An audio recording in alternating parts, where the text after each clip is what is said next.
அனைவருக்கும் இனிய காலை வணக்கம். குட் மார்னிங் ஆதித்யன்ஸில் உங்களை வரவேற்பது ஆர்கே. ஒரு இடம் வாங்கணும்னா இங்க எந்த இடத்துல இடம் வாங்கலாம், இந்த இடத்துல வந்து தண்ணி இருக்குமா, இந்த இடம் வந்து கவர்மெண்ட் அப்ரூவலான இடமா, பக்கத்துல வந்து காலேஜ் இருக்கா, நம்ம பிள்ளைகளுக்கு படிக்கிறதுக்கான வாய்ப்புகள் இருக்கான பல கேள்விகள் நம்ம கிட்ட இருக்கும்ல. இந்த கேள்விகளுக்கெல்லாம் தெளிவா பதில் சொல்றதுக்காக எந்த மாதிரியான இடத்த நம்ம வாங்கலாம், அரசாங்கத்திட்ட இருந்து நமக்கு என்ன மாதிரியான உதவிகள் கிடைக்குதுன்ற மாதிரியான பல தகவல்களை நம்ம கிட்ட பகிர்ந்துக்கிறதுக்காக மரியாதைக்குரிய தனலட்சுமி என்டர்பிரைசஸ் செல்வராஜ் சார் நம்மோட இருக்காங்க. சார் வணக்கம். ஆதித்யா தொலைக்காட்சிக்கு நீங்க வந்தமைக்கு ஒரு மிகப்பெரிய ஒரு மகிழ்ச்சி சார். அதாவது இன்னைக்கு இருக்கக்கூடிய இந்த காலகட்டத்தில் வந்து எல்லாருக்குமே ஒரு இடம் வாங்கணும்ன்றது ஒரு பெரிய கனவாகத்தான் இருக்கு. மக்கள் எல்லாருக்குமே ஒரு கனவு இருக்கு. நம்ம அதுவும் சென்னையில ஒரு இடம் வாங்கிட மாட்டோமா அப்படின்றது ஒரு மிகப்பெரிய ஒரு கனவு தான். ஸோ உங்களை பற்றி ஒரு சின்னதா ஒரு அறிமுகம் சொல்லுங்க. உங்களுக்கு இந்த துறையில இருக்கக்கூடிய அனுபவங்கள் பற்றி. எனக்கு சுமார் இந்த துறையில ஒரு 40 வருஷம் அனுபவம் இருக்கு. அப்பா 1982 இருந்து இன்னைக்கு வரைக்கும் இந்த ரியல் எஸ்டேட் துறையில நிறைய பங்களிப்பு இருக்குது. சிறப்பு சிறப்பு சிறப்பு. நிறைய லே அவுட்டுகள்லாம் பண்ணியிருக்கோம்.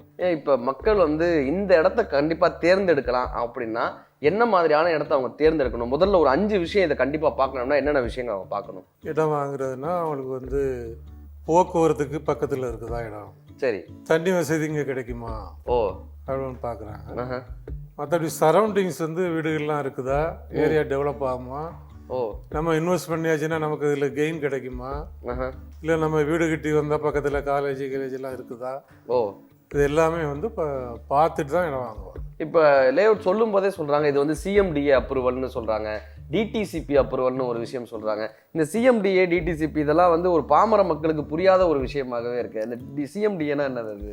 சிஎம்டிஏனா சென்னை மெட்ரோபாலிட்டன் டெவலப்மெண்ட் அத்தாரிட்டின்ட்டு பேர். ஓ சிட்டி லிமிட், சென்னை மாநகராட்சிக்கு உட்பட்ட இடம் சிஎம்டிஏ. சரி, அது வந்து ஒரு லிமிட் வச்சுருக்காங்க. சிஎம்டிஏல வந்து இப்போ ஒரு ஃபார் எக்ஸாம்பிள் எடுத்துக்கிட்டிங்கன்னா இப்போ நார்த் சைடு எடுத்துக்கிட்டிங்கன்னா திருநின்றவூர் வரைக்கும் சிஎம்டி லிமிட். நார்த் சைடில் ஓகே.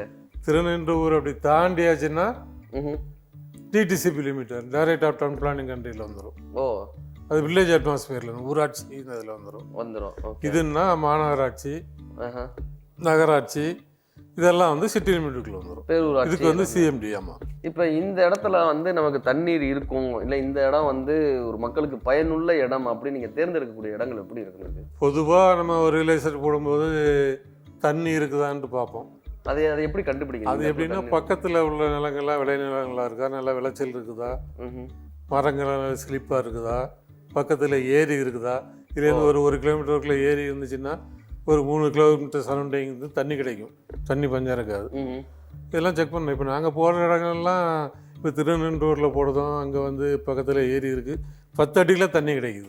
ஓ ஆவடியில் போடுறோம், ஆவடியிலையும் அதே மாதிரி பக்கத்தில் பாலேரிப்பட்டு ஏரி இருக்குது, ஒரு 2 கிலோமீட்டர் தள்ளி.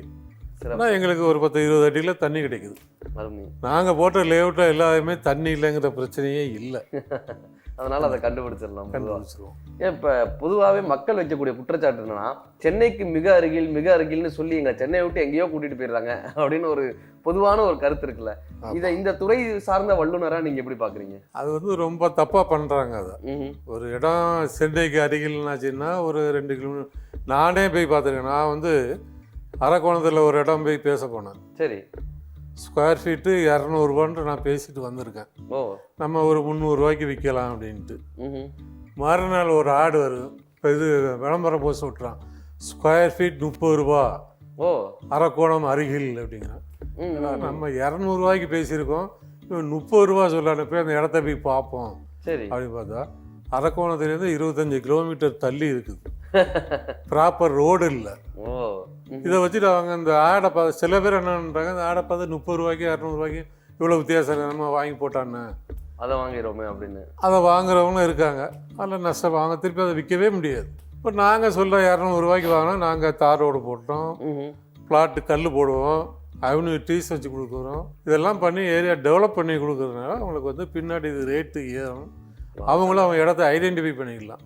அந்த இடத்த ஐடென்டிஃபை பண்ண முடியாது. எங்க இருக்குன்னு தேடிக்கிட்டு இருக்கோம். இப்போ நீங்கள் வந்து இந்த துறையில் ஒரு 40 வருஷம் இருக்குன்னு சொல்லியிருந்தீங்க. ஆரம்ப காலகட்டத்தில் இருந்ததற்கும் இப்போ வந்து நிறைய ஆன்லைனில் எல்லாமே மாற்றங்கள் உருவாக்கிட்டே வருது.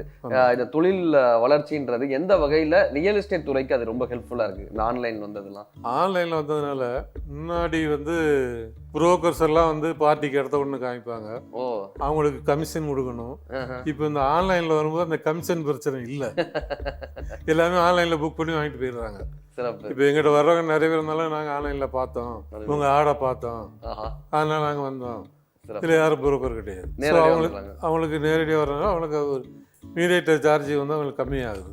சிறப்பு.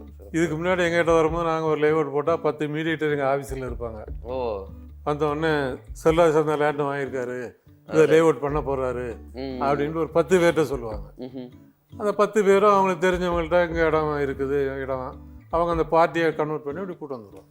சார் இப்போ வந்து தொழில்துறை வந்து அதற்கான ஹெல்ப்பும் பண்ணிகிட்டே தான் இருக்குது. பண்ணிக்கிட்டே இருக்கு. சிறப்பு சிறப்பு. உண்மையில சொன்ன அந்த நேர்காணல் வந்து நல்ல ஒரு இன்ஃபர்மேட்டிவாகவே இருந்துச்சு சார். புதுசாக ஒரு இடம் வாங்குறவங்களுக்கு நிறைய தகவல்கள் வந்து நீங்கள் கொடுத்தது ஒரு மிகப்பெரிய மகிழ்ச்சி. நீங்கள் ஆதித்யா தொலைக்காட்சிக்கு வந்தமைக்கும் நிறைய தகவல்களை பகிர்ந்தமைக்கும் ரொம்ப ரொம்ப நன்றி. மீண்டும் இதே போல நல்ல சுவாரஸ்யமான கருத்துக்களோடு புதிய சிந்தனைகளோடு உங்களை சந்திக்கும் வரை உங்களிடமிருந்து விடைபெறுவது ஆர்கே.